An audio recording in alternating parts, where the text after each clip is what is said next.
हमारे यहाँ श्री देवी मंदिर पानीपत का इतिहास तो बड़ा विचित्र है। हमारे यहाँ जब मराठे आए थे, अहमद शाह अब्दाली जी के साथ युद्ध हुआ था, उनका तीसरा युद्ध। उस समय मराठे भी यहाँ आए थे और जल थल की समुचित व्यवस्था देख करके यहाँ भगवान भोलेनाथ जी की पूजा और पराम्बा भगवती माँ दुर्गा जी की भी पूजा किया था उन्होंने। ये वही तालाब है जिस तालाब में उनकी सेना रुकी थी। वैसे उनकी सेना तो चारों तरफ ही रुकी थी और यहाँ उन्होंने पराम्बा भगवती माँ दुर्गा जी की आराधना उपासना किया था, क्योंकि उनका ऐसा मानना है कि आदि शक्ति पराम्बा भगवती ही साक्षात जगत माँ है। अजा अनादि शक्ति अविनाशिनी सदा शंभु अर्धंग निवासिनी। और छत्रपति शिवाजी महाराज जी की तलवार स्वयं पराम्बा भगवती माँ दुर्गा ने दिया था उनको, तो उनकी तलवार में हमेशा भवानी माँ स्थित रहती थी। तो इस भाव से उन्होंने यहाँ पराम्बा भगवती माँ दुर्गा जी की उपासना किया था और यहीं पर भयानक युद्ध हुआ था। युद्ध का परिणाम तो सबको पता था जैसा हुआ, लेकिन यहाँ की महिमा इसलिए बहुत ज़्यादा है क्योंकि यहाँ तो साक्षात माता जी का स्वरूप है। जैसे हमारे यहाँ 51 पीठों का महत्व है ना भारत में, ऐसे ही माता रानी का महत्व है।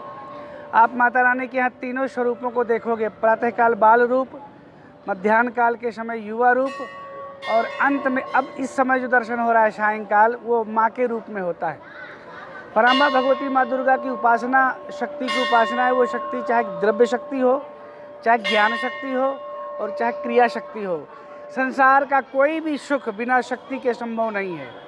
इसलिए स्वयं चाहे पराम्बा भगवती माँ जानकी जी हों, उन्होंने पुष्प वाटिका में जानकी जी की उपासना किया। चाहे भगवती रुक्मणी जी हों, उन्होंने भी माँ की उपासना किया। चाहे ब्रज की गोपांगनाएँ हों, उन्होंने भी माँ की उपासना किया। यथेष्ट फल की प्राप्ति बिना माँ की उपासना के संभव नहीं है। पंडित जी बताते हैं कि जब मराठों ने इस मूर्ति को स्थापित किया था तो इसमें नायाब हीरे जड़े हुए थे कुछ। हाँ, ऐसा हम भी सुने हैं कि यहाँ वैसे तो जिस भी मूर्ति की स्थापना भी होती थी तो नीचे सोना चांदी बहुत रखा जाता था, लेकिन जब ऊपर पहले गुम्बज था वो, उसमें बहुत रत्न जड़े थे। तो वो रत्न तो नहीं हमने देखा, लेकिन हमने ये देखा कि उनके निकाले हुए चिन्ह थे। तो उस समय तो रत्न जड़े भी थे और बहुत अच्छी तरह से माँ का स्वरूप था ही, अभी भी वैसे है ही है। तो बिल्कुल सोना चांदी तो रहा ही होगा उनके नीचे जब स्थापना हुई होगी। तो ये तो मूर्ति स्थापना के समय ऐसी व्यवस्था होती है। हमारे यहाँ श्री देवी मंदिर में माँ की मुख्य उपासना ज्योत के रूप में होती है। ये बाला सुंदरी माँ है, महिषासुर मर्दनी है, दोनों रूप एक जैसे हैं। यहाँ आप 40 दिन नियम रूप से दर्शन करिए माँ का और ज्योत जलाइए। कोई ऐसा असंभव कार्य नहीं जो संभव न हो जाए। ये सब का प्रत्यक्ष प्रमाण है। साक्षात भगवती माँ विराजित है, ऐसा सबका मानना है। रामचरितमानस में भी लिखा है, सेवत तो सुलभ फलचारी, वरदायिनी पुरारी पियारी, देवी पूज पद कमल तुम्हारे, सुर नर मुनि सब हो ही सुखारे। इसलिए माँ की उपासना सबको करनी चाहिए। कहाँ कहाँ से लोग आते हैं? हमारे यहाँ तो देखो, वैसे महाराष्ट्र से तो आते ही हैं। जो लोग यहाँ थे और बाहर चले गए, विदेश में हैं, वो भी जब तक यहाँ आकर के माँ की उपासना ना करें उनको शांति नहीं मिलती है। तो जो पहले यहाँ थे अब बाहर चले गए हैं, वो जब भी पानीपत आते हैं तो माँ का दर्शन अवश्य करते हैं। पंडित, क्या मराठे साथ लाए थे मूर्ति? ऐसे भी हम सुने हैं कि माता रानी को साथ लाए थे, प्रतिष्ठा किया था। ऐसे भी हम सुने हैं कि माता रानी की मूर्ति प्रकट हुई थी किनारे पर तालाब के। लेकिन हमारे यहाँ के इतिहास में ऐसा है कि अग्रवालों के पूर्वज पहले से ये मंदिर था। जैसे कि 1100-1200 ईस्वी की हरिहर भगवान की मूर्ति अभी है, शिव मंदिर पहले से ही था। तो वो उपासना किया होगा, स्थापित भी किया होगा, पूजन किया होगा, क्योंकि उस समय वीरान जंगल था। तो क्या हुआ होगा इस विषय में सत्य रूप में हम कुछ नहीं कह सकते, किंवदंती हम लोग ऐसा सुनते हैं।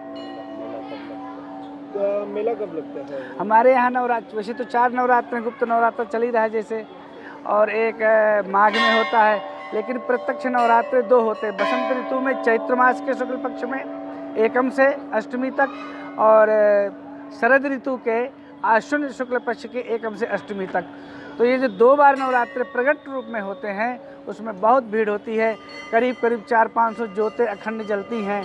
वो नज़ारा देखने लायक होता है नवरात्रों का। ये प्राचीन मंदिर के ये इतने बड़े बड़े विशाल मंदिर नहीं होते थे। सेठ मथुरा दास ने, एक खानदान है कोठी फोड़े वाले पानीपत में, सेठ मथुरादास कोठी फोड़े वाले ने ये तालाब बनवाया था।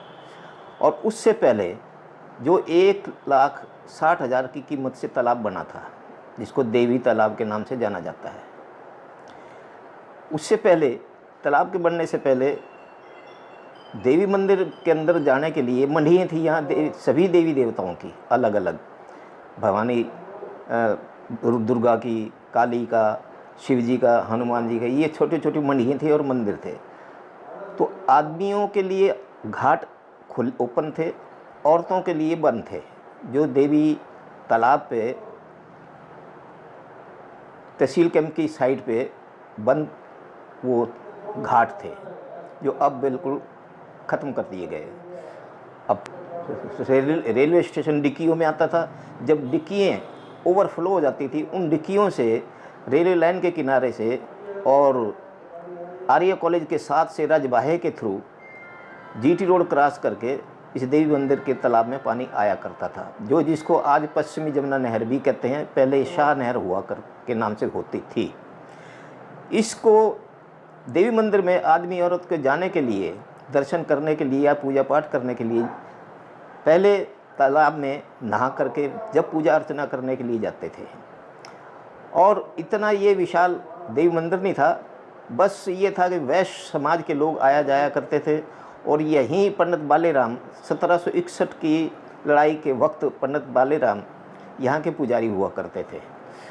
उस वक्त इतना बड़ा शहर नहीं था और एक नगर परिषद भी नहीं, नगर पंचायत की तरह यहाँ एक इंतज़ामिया कमेटी होती थी और वैश्य पंचायत ही इस मंदिर का देख रेख और पूजा अर्चना का इंतज़ाम किया करती थी। यहाँ जैसा मैंने पहले अर्ज किया कि सेठ मथुरादास ने इसी नज़रिए से इस तालाब को बनवाया था कि फ्रेश पानी में नहा करके आदमी औरत बच्चे और तरोताज़ा होकर के मंदिर में दर्शनों के लिए चले जाएं। तो मैं यहाँ पर जब दिल्ली फतेह करके कुंजपुरा को फतेह करने के लिए जा रहे थे, कुंजपुरा फतेह करके वापसी में तरावड़ी से, वो जब वापसी में आए कुरुक्षेत्र जाने की बजाय वापसी हो गई तरावड़ी से, पता लगा कि अब्दाली गन्नौर आ चुका है जमुना पार से। और वहाँ ये कुरुक्षेत्र जब इनकी फ़ौज जा रही थी तो कुरुक्षेत्र ना जाने के बजाय तरावड़ी में जब इन्होंने पड़ाव डाला, तरावड़ी से ही पानीपत भी वापस आए और जीटी रोड के नज़दीक होते हुए देवी तालाब के पास से होकर के पहले सबसे पहले मराठे सदाशिवराव भाऊ के नेतृत्व में देवी मंदिर के अंदर प्रवेश किया। और उन्होंने देखा भाई ये तो तालाब बहुत बड़ा है, और ये पंडित बालेराम डर गए और वो ये कहने लगे, सदाशिवराव भाऊ भी आप लगता है पंडित हैं? जी हाँ। ब्राह्मण बोले कि जी हाँ। कि ये क्या है कि जी देवी के मंदिर हैं, सभी देवी देवताओं के मंदिर हैं। उन्होंने निरीक्षण किया मंदिर का। इब्राहिम गार्दी जो उनके तोपची थे सदाशिवराव भाऊ के, उनके साथ सारा निरीक्षण किया और देवी मंदिर के बारे में बातचीत पूछी। फिर औरतों का कैंप वहीं देवी तालाब के किनारे पे, औरतों का कैंप वहीं लगा दिया गया कि औरतें वहीं नहा धो करके भवानी तुलजा की तस्वीर जो साथ में लाए थे सदाशिवराव भाऊ और उनकी महिलाएं, जो उनकी कुल देवी थी, उसकी तस्वीर वहाँ जहाँ आज शिवाला बना हुआ देवी तालाब के किनारे पे, वहाँ इस जगह पे पूजा अर्चना करने के लिए भवानी तुलजा की तस्वीर को वहाँ रख करके वो औरतें महिलाएं पूजा अर्चना करती थी। और मराठे तो नहीं कहा जा सकता, सदाशिवराव भाऊ की फौज ने यहाँ काले आम के पास, काले आम पे जा करके अपना मोर्चा लगाया। फिर ये लड़ाई हुई और औरतें वहाँ पर, औरतें जो थी वहाँ देवी पूजा अर्चना करती रही तो करती थी। उसके बाद यहाँ से जिस वक्त भरतपुर के राजा सूरजमल जाट इनकी औरतों को इकट्ठा करके लड़ाई में से, मोर्चों से जो अपने पतियों को, अपने घर वालों को ढूंढती तरह फिर रही थी, किसी के चोट लगी थी, किसी को कुछ था, किसी को कुछ। भरत सिंह ने सारी औरतों को इकट्ठा किया इधर से उधर से और यहीं देवी तालाब के किनारे ही इकट्ठा करके फिर यहाँ से देवी तालाब से भरतपुर ले गए और भरतपुर से मराठा या सदाशिवराव की सेनापतियों के औरतों को फिर वो ग्वालियर छोड़ के आए थे। इतना विशाल मंदिर नहीं था, तो जिसको आज कुछ इतिहासकार भी, कुछ लोग भी आम आवाम भी ये कहता है कि ये मराठों ने बनवाया था। नहीं, ऐसा नहीं है। मराठों ने सिर्फ 10 साल बाद जब दोबारा से मराठे सत्ता में आए, 1771 में, ये देवी मंदिर में जो शिवाला बना हुआ है, जो गेट के सामने से बड़ा विशाला दिखता है, शिवाला दिखता है, उसको उन्होंने 1771 में बनवाया था। ये इतिहास की बात है। जो इतिहास के जानकार हैं वो इसको अच्छे तरीके से जानते हैं, और आहिस्ता आहिस्ता आहिस्ता आज वो विशाल मंदिर कहने को मिलता है, जो असल में जो पहले उस वक्त 1761 में दरवाज़ा था, वो भी एक प्रबंधक कमेटी ने उसको भी तोड़ा, और अब ये जो दोबारा जो जिस भारत माता दरवाज़ा जिसका नाम रखा गया है, भारत माता की इसके ऊपर तस्वीर है, ये अभी 10-12 साल पहले, 10 साल पहले ये विशाल मंदिर का दरवाज़ा बनाया गया था। वो भी कहते हैं कि उसमें जो पूना की पहाड़ियों पे जो भवानी तुलजा का मंदिर था, जो मराठे सदाशिवराव भाऊ की फौज अपने साथ लेके आई थी, इसलिए लेके आए थे कि भी भवानी तुलजा को भी याद किया जाएगा और पूजा अर्चना भी होती रहेगी। वो काले ग्रेनाइट पत्थर की वो तस्वीर थी, और उसमें आंखें जो थी भवानी तुलजा की, वो इसकी हीरे की आंखें, हीरे जड़े हुए आँखों में है, जो आज भी वो भवानी तुलजा की तस्वीर, जिसे दुर्गा माता का नाम दिया जाता है, आज की जो पंचायत या एक प्रबंधक कमेटी है, उसको फूलों से ढक करके रखते हैं ताकि इसको लोग सही ढंग से पहचान ना सकें। कि माना जा सकता है कि वो वही मूर्ति है जो पेशवा जो अपने साथ में भवानी तुलजा की लेकर के आए थे। वहाँ जिसको जमुना मंदिर कहा जाता है, वहाँ से उठा करके फिर वो वहाँ असल मंदिर में लेके गए थे प्रबंधक कमेटी। तो आज इसका कहते हैं कि मराठों ने बनवाया था, हालांकि मराठों ने एक छोटा सा मंदिर शिवालय जो है वो जहाँ है शिवाला बनाया था, वो भी 1771 में, 10 साल बाद, यानी 10 साल बाद सत्ता में जब दोबारा लौटे। तो लोगों का दावा है कि ये मराठों का बनाया। जी नहीं, ऐसा नहीं है। मराठे यहाँ एक तो भूख के मारे मरे, उनके पास पैसे नहीं थे। मराठों ने अपने गहने जेवर औरतों के और अपने और फौजियों के सबके सोने चांदी के गहने बेच बेच करके अपना खाने का गुजारा किया, और भूखे लड़ाई लड़े। उनके पास उस वक्त था पैसा, कहाँ कैसे बनवा देते हैं।